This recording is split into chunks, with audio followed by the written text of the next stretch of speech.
इस गहन विश्लेषण में सभी का स्वागत है। आज का विषय सच में बहुत ही कमाल का है।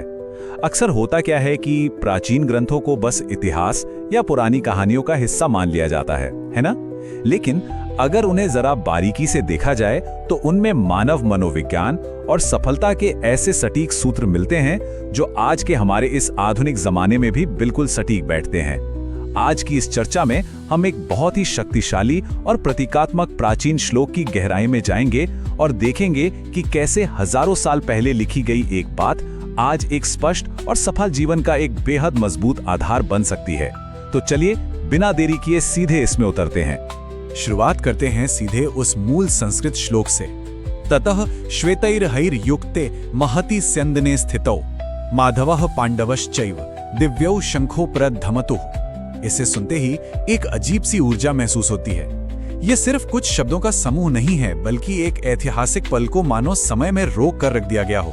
इस श्लोक की जो ध्वनि है वो सीधे ध्यान खींचती है, लेकिन इस गूंज के पीछे का असली दृश्य क्या था? इसे समझने के लिए हमें उस दृश्य के थोड़ा और करीब जाना होगा। तो हमारा पहला हिस्सा है प्राचीन उत्प्रेरक, यानी युद्ध भूमि में प्रवेश।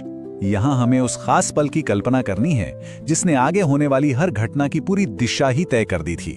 प्राचीन स्रोतों में संवेदी भाषा यानी हमारे सेंसेस को जगाने वाले शब्दों का क्या गजब का इस्तेमाल हुआ है। एक भव्य रथ जो स्थिरता और जबरदस्त ताकत का प्रतीक है, सफेद घोड़े जो एकदम शुद्धता और रफ्तार को दिखाते हैं, और दिव्य शंख, वो असीम ध्वनि जो किसी भी तरह के भ्रम या संदेह को चीर कर रख देती है। अगर हम कल्पना करें तो शंख की आवाज सिर्फ एक शोर नहीं होती, ये एक ऐसी उच्च तीव्रता वाली तरंग की तरह होती है जो शारीरिक रूप से ध्यान केंद्रित करने पर मजबूर कर देती है। इन तीन चीजों का एक साथ आना कोई आम बात नहीं है। ये एक ऐसा असाधारण दृश्य बनाता है जो मन और मस्तिष्क दोनों को पूरी तरह से सतर्क कर देता है।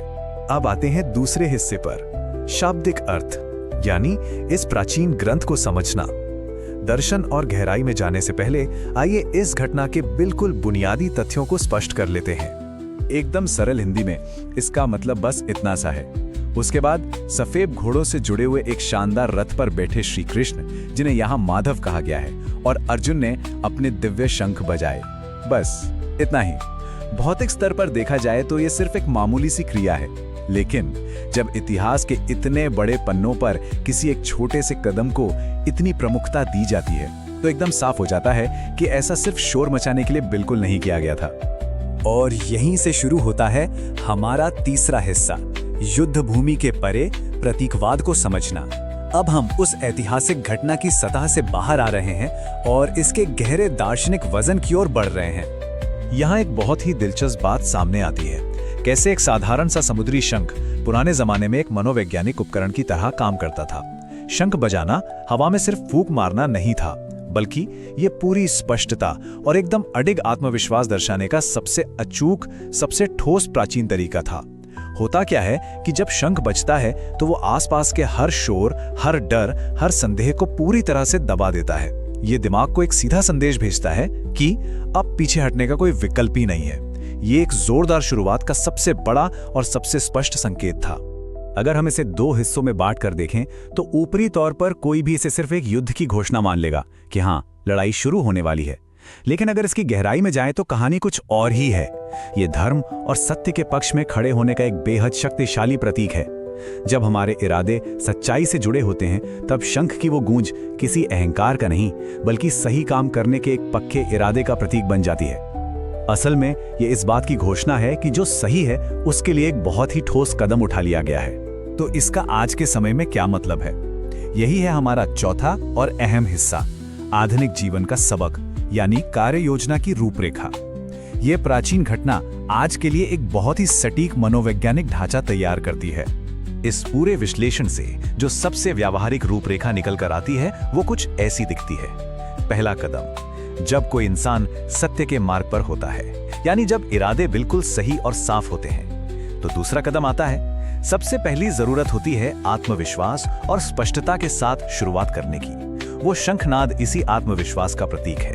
और फिर तीसरा कदम, जब पहला कदम पूरी स्पष्टता के साथ उठाया जाता है तो समझ लीजिए आधा काम वहीं पूरा हो गया, क्योंकि सही इरादे के साथ लिया गया वो पहला ऊर्जा से भरा कदम ही असल में अंतिम जीत की पक्की नींव रखता है। मतलब सफलता की शुरुआत हमेशा मन की स्पष्टता से ही होती है। इस चर्चा को हम एक बहुत ही गहरे सवाल के साथ यही विराम देते हैं।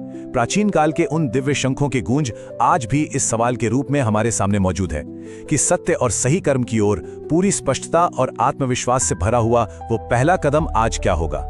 ये एक ऐसा सवाल है जो लगातार सोचने पर मजबूर करता है और सही शुरुआत करने का रास्ता दिखाता है। इस विश्लेषण का हिस्सा बनने के लिए बहुत बहुत धन्यवाद।